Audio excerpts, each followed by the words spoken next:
манайхан бичлэг удаа үлээсэн үү. Дараагийнхаа бичлэгийг хийх гэж сууж байна. Өмнөх бичсэн бичлэг маань нөгөө хятадд хэлний бэлтгэл сурж байхдаа суралцсан 5 чухал зүйл гэдгийг бичлэг хийсэн шүү дээ тий. Одоо болохоор сая бакалаврт өмнө 1 жил сураад юу ойлгосон талаараа таадтай бичлэгээ дахиад хүргэх гэж байна.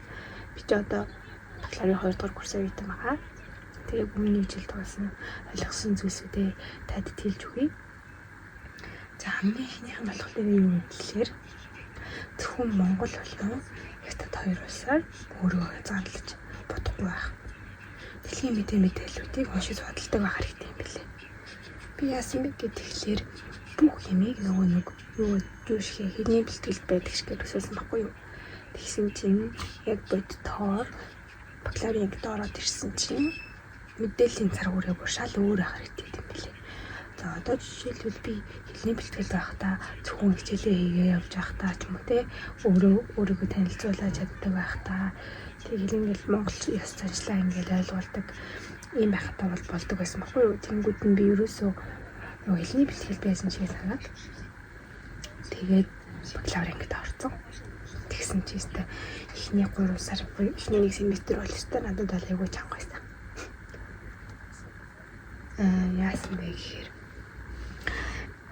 ингээд багш нар өөдөөс ингээд ганцхан монголоор ингээд хязгаарлагдахгүй хэттэй ярихгүй ингээд давхар Америкийн Америк хідөөнд одоо юу яасан бэ Марко Поло моло гэдэг ч юм уу бүр янз янзын дэлхийн ингээд олон сонь мэдээллүүдийг ингээд хичээлдээ оруулж ирж заадаг. Тэнгүүд тэр болгоом чинь яг тэднийг ингээд бас өөртөө мэдж байгаа хэрэгтэй. 1-р 2-р тэрийг хятадаар бас тайлбарладаг байх хэрэгтэй болж ирж байгаа байхгүй. Тэгэхээр ер нь бол зөвхөн Монгол хятадаар өөрийгөө хязгаарлаж бодохгүйгээр мэдээлэлтэй айгүй ойрхон байх нь айгүй чухал юм байлээ шүү. Тэг ер нь бол бакалавр сурнаа гэдэг чи өөрийгөө ер нь олон талаас нь нэг юм л нэр.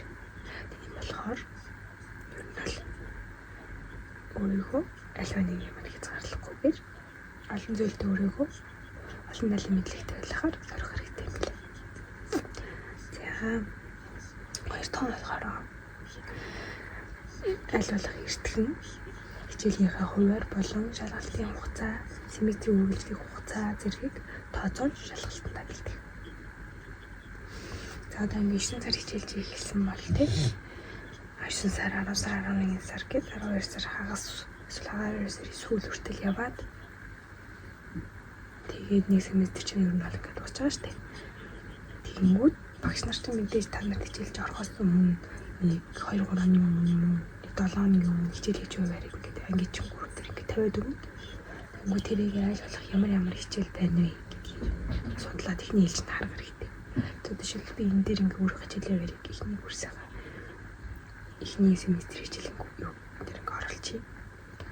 Тэнгүүд энэ дээр би ерөөс надад юу гэсэн ямар тийм их сургуульд өөрийгөө бэлдсэн сэтгэл зүй бол байгаагүй билээ. Тэгэхээр ер нь ихэндээ надад ер нь жоохон чамайсан л гэсэн.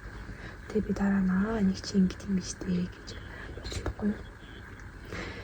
Тэгээ багш нараас одоо энд ер нь бол хичээлийн хугацаа чинь сараар ярихгүй 7 хоног болоод ирдэг. Эсвэл одоо энэ хичээлийн семестр 17 хоногтой гэдэг юм бол тухайн 7 хоногоо тэр 17-д 18-нд нь үржил хэд хоног хичээл юм бол гараад ирнэ гэсэн үг байхгүй. Ер нь бол гэхдээ хамгийн дээд нь 16-7 хоног гэж байдаг. 17 гэж. Тэгэхээр тэр цаа гэсэн үг. Тэгээд шалгалтандаа айл болох тэгээд хичээлээ ингээд эхнээс нь ойлгоод бичгэж чадахгүй зүйлээ асуугаа явсан бол шалгалтаа авагдах хугацаагаа тооцоолоод тэгээд нь 16 хоног ч дуусаад 17 хоног тэрийг шалгалт авагдчих эхлэн гэсэн үг байна. Тэнгүүд ч тэрийг тооцоолоод тэгээд даандаа би тэр хугацааны шалгалтыг гэмэглээ яллах эртхэн шалгалтанд бэлдэж ирсэн. Тэр бид нар бол англи монгол хэлээр ингээд сурцсан байгаа шүү дээ. Тэнгүүд тэр ч болохоор ер нь бол шал тийм юу байдаг хгүй. Арай өөр гэх юм одоо ингээд цар үрийн хүртэл шал өөр бэлдэх хугацаа нь ойлгох хугацаа нь төлөөс арай өөр байдаг. Тэгээд тийм болохоор эртгэн мэдэхгүй надад багш нараас асуух хэрэгтэй болох асуугаад.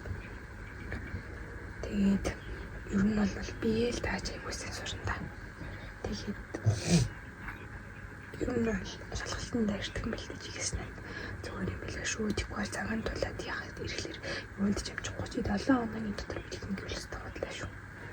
Дор хаяж 1 сарыг өтөө шалгалтандаа бэлтгэн гэж цоогоор тэгээд тэр сарда 7 хоногт сараа 4-7 хоногт хуваагаад тэгээд тэр 7 хоногийнхоо өглөө болгоно хичээлээсээ 8 цаг хичээлтэй 6 цаг босоод 7 цаг хүртэл хичээл хийж сууж агаад татаж харж сууж агаад 7-аас 8 хүртэл хичээлтэй явахдаа бэлдээд гэдэг ч юм уу ингэж өөрийнхөө цаг хуваарийг тохируулахгүй бол ер нь бол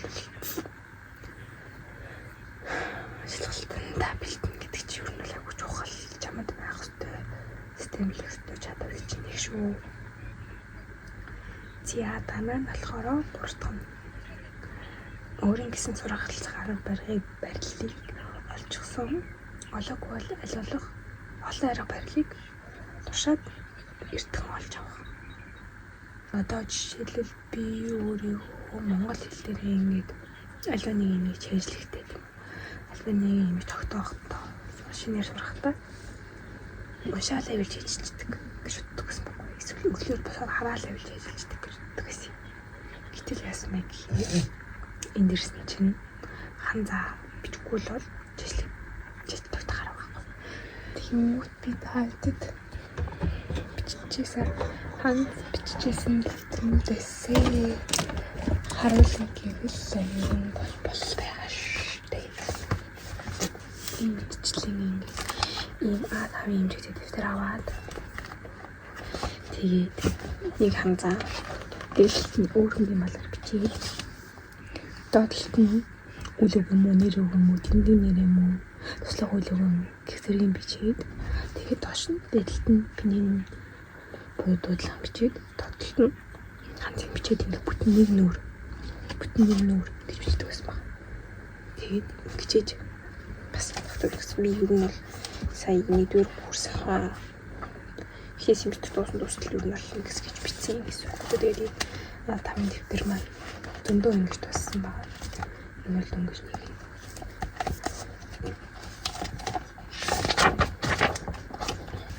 Тэгээд бичнэ гэсэн. Аль болох их биччихээж би ханцыг тогтоод юм байна. Нэг англи хэл сурахтаа миний сурах арга барилыг хүрээсэн бол хятадын сурахтаа бас нэг өөр юм байна. Ингэж явах юм байна гэж юу нь ойлгосон. Тэгээд би сурах арга бол юу нь бол бичих тэгээ байнга сонсон. Тэгээ өөрөө нөгөө хятад хэлний бэлтгэл сурсан учраас орчинд нь сурсан гэдэг утгаараа миний чихний бөглөө хавьгүй агуу онгоцсон гэж би боддоггүй. Тэгээд асаасаа ойлгох тал дээр нэг бол асуудал үүсэт байдаггүй. Тэгээд яг энэ суралцах арга барил дээр дахиад хэлэх нэг зүйл болохоор бид нэр ингээд ханз ингээд бичиж байгаа шүү дээ. Тэнгүүд одоо энэ дээр жишээлбэл энэ тавлын гэдэг юм хэлцэх гэж утгатай үг юм л та.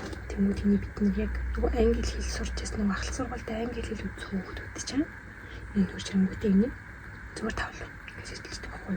Тэнгүүд энийг яг яаж ажиллах хэрэгтэй вэ гэх мэт яг ярианда дараа нь зөв ашиглахын тулд хөгтөж ажиллах хэрэгтэй. Одоо жишээлбэл энэ тавлын гэж ингэж ашиглах хэрэгтэй байхгүй. Тэнгүүд яг нэг тавлын гэдгээр нь ажиллах хэрэгтэй. Тэгжээж өөр нь бол ярианда дараа нь ярих чаа асуудал өөр нь бол үүсэхгүй гэсэн. Тэгээ би анх англи хэл суртай учраас хурж ирээд ихэндээ багш нартайгаа англиар ойлголцдог гэсэн. Тэгээд яг тийм ч утгаараа шууд ингээд битгий үсгээр бичсэн гэнүүдийг харахаар шууд уншаад үгийн ямар ч хамааргүй байдаг гэсэн байхгүй юу? Тэгсэн чинь хүүхдээ хийжилжээж дараа нь ярих чинь асуудал үүсэхгүй юм лээ. Би одоо хүртэл энийг засаж байгаа гэж боддог. Тэгэхээр суурч нэг чухал ш тарч байгаа юм. За дөрөвдөг. Анхаарал төвлөрөх сууцур. За хятад хэлийг бол сууцурж сурна гэдэг хэлэхгүй юу юм бол. Би ахлах сургуультай бол Юу яжсэн. Ер нь л яг нэг пар их сургуулийн цагийн үеэр ингэж нэг 2:45 минут буюу нэг параар ингэж хичээлдээ суудаг байсан. Тэгэхгүй. Тэгээд дараа нэг сургуульд ороход бэлдэж өгдөг гэсэн системтэй байсан манай ахлах сургууль. Тэгээд би тэр сургуулиа төгсөөд 1 жил өнжөөд гапиер авсан гэсэн үг. Тэр хугацаанд ажил хийгээд ажиллаж байгаа хоорондоо өөрийнхөө энэ сууж зурдаг, анхаарал төвлөрдөг чадвараа алдсан гэсэн. Ер нь л алтхан цаас ер нь жоохон тэр чадвар маань жоохон багассан гэж хэлж болох юм уу? Тийм болохоор сууж зурахгүй бол ер нь л ихтэй сурахгүй. Сурахад юу нэг хэцүү дээ. Тэгээд бас анхаарал төвлөрүүлж байсан сурах хэрэгтэй. Одоо бид нар шиг ингэж баян ингэж уцаарлтал хэдхэн минутын рил үзэл ингэж анхаарал төвлөрөл аягүй ингэ суулгаа штэ. Тэнгүүд энэ дээр ажиллахгүй бол бэскэл уцааш хүрэл. Хичээл орж явах бэскэл ингэж. Тэгэл жоохон нойр үргээр уцаа ингэ. Ихэр ч аягүй буруу болж ирд юм билээ. Тэгээд хичээл чинь өөрөө жоохон сонирхолтой болоод эхэлнэ гэсэн үг. За тэгээд нойрч үрээд авах юм бол уцааш үрж авах хооронд карманда нэг чихэрээд явчих. Тэгээд идчих. Тэг юм л арай өөр болно шүү дээ. Карманд нэг 10 лиг авч очоод идчих. Нойрч үрэх юм бол. Тэгэл ойлгомжтой л ирнэ гэсэн үг. Тэгэл ер нь сууж сурч ижил анхаарал чинь төвлөрнө, анхаарал чинь төвлөрж ижил хичээлээсээ сур, хичээлээсээ сурж ижил шалгалтаас өгөөд толгойд чинь үлдэх зүйл нь ихээ гэсэн үг байна чинь. Дараагийнхаа зардал Монгол үг зөвлөх юм. За ихтгэн цэлийн ер нь болох ер нь үндсэн байгаа таа тийм. Эхнийх нь англи буюу CSC буюу засгийн газрын тэтгэлэг. Сургууль их засгийн газраас болгодог 100% тэтгэлэг гэсэн үг. Дараагийнх нь англи буюу сургуулийн тэтгэлэг болж ирж байгаа тийм. Тэнгүүд миний тэтгэлэг сургуулийн тэтгэлэг. За энэ ер нь юугаараа өөрөөлөд гэхээр CSC бол засгийн газраас олгодог тэтгэлэг буюу бүх зардал нь цаанаасаа нэмэх нь амьдрах зардал стипенд олгодог гэсэн үг. За дараагийнх нь сургуулийн тэтгэлэг юм уу тэтгэлэг гэсэн үг. Энэ тэтгэлэгт бол амьдрах зардал өөрөөдөө бусд нь бүгд цаанаасаа дотор байдаг зардал сургуулийн төлбөр. Тэгэхээр би амьдрах зардлаа зөв зохицуулж ээж дараа болж ирж байгаа. Ер нь бол студентийн мөнгө ингэ зарцуулна гэсэн үг байна. Тэгвэл хаамаагүй өөрөөдөө ч бас болохгүй. За тэгээд энэ зардал мөнгөө зөв зохицуулахдаа би бас тусдаа бичлэгийнэ гэж өмнө бодож байгаа. Одоо их дахиад хурж ирээд хэрэгэлдэг аппликейшн тийм зардал ер нь бол яадгүй юу, ямар юм хэрэгтэй, би ямар аппликейшн яадаг гэдэг хэрэгтэй байдаг уу гэдэг талаар. Тэгээд дараагийнх нь болохоор зардал мөнгөө хинжингэхгүй болвол хаамаагүй үрээд авах бол энэ чинь бас тийм хэцүү шүү дээ. Амьдрах зардал ингээд өөрөөж болгож байгаа хүн байгаа. Ээж юу нэг хвчлэн энэ ээж аваас л ингээд авч байгаа гэсэн үг шүү дээ. Тэнгүүд чи айлах ээж аваад юу дарамт багтаа байлгахын тулд өөрөө зөв зарцуулах хэрэгтэй. Өөрөө 1 сар амьдраад үз, 2 сар амьдраад үз тийм ээ. Тэнгүүд хоолндоо хэрэгэлдэг зүйл чинь ахуй дээр хэрэгэлдэг зүйл үнэн нь ер нь бол тодорхойлоо ирнэ гэсэн үг шүү дээ. Тэгээд тодорхойлоо ирэхин цагт өөр төсвөл нэг. За би энэ ахуй да тийм юм аваад яанасан. Тэгээ би тэрийг тэмдэг болгоод хэрэглэлээ. Гэт нэг юм зардлын тэмдэгтэй болж байгаа хэрэгтэй. Тийм үү. Би болохоор өөрөө хувийнхаа тэмдэглэлийн тэмдэгтэй зэрэг хийнэ явдаг байхгүй юу. За тэгээд тэрэн дээрээ зардал орлого ингээд хийнаад явах.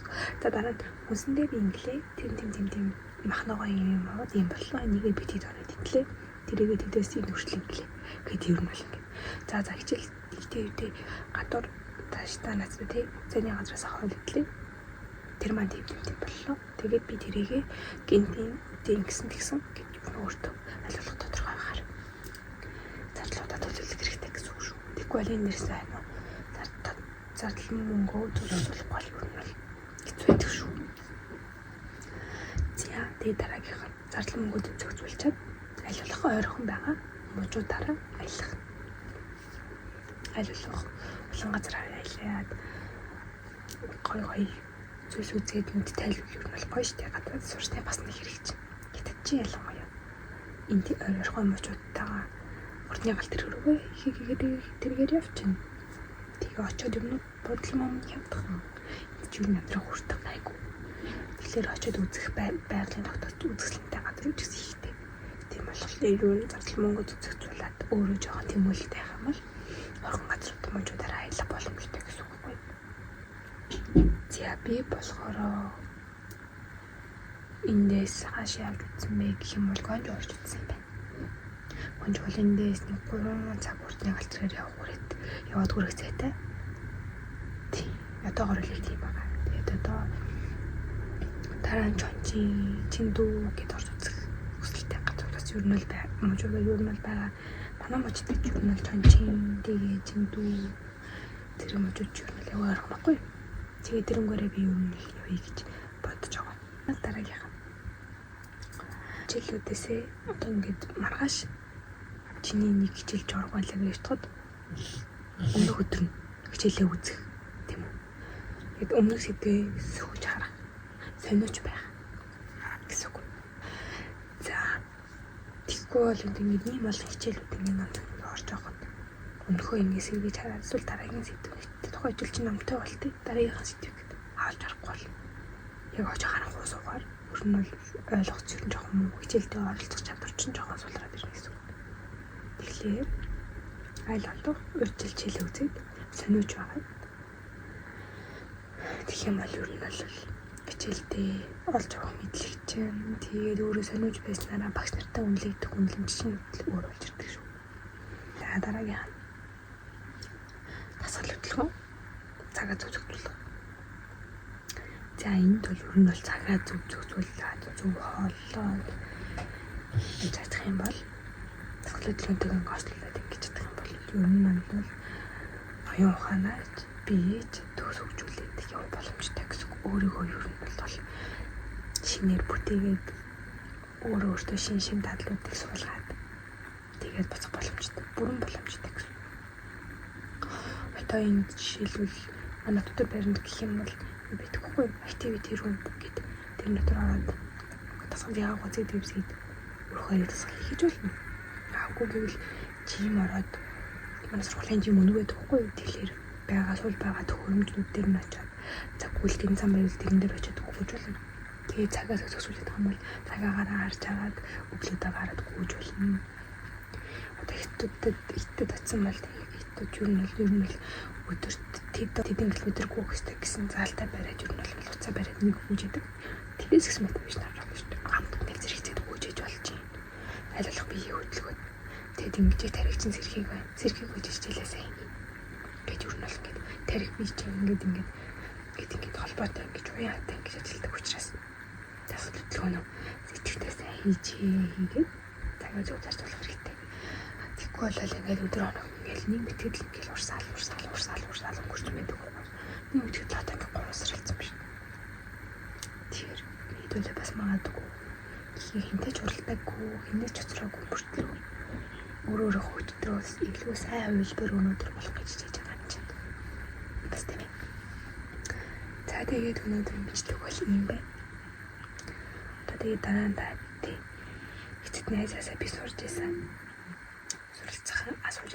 Суралцах арга байдлыг би асуусан байхгүй. Тэрний хадгалаар бичлэгээ. За энэ хурц ирээд ямар аппликейшн банкны тэрэ яадаг гэдэг бүх өөрөөгөө тулж исэн туршлагатай хамт бичлэгийг оруулна. За ингээд баяртай.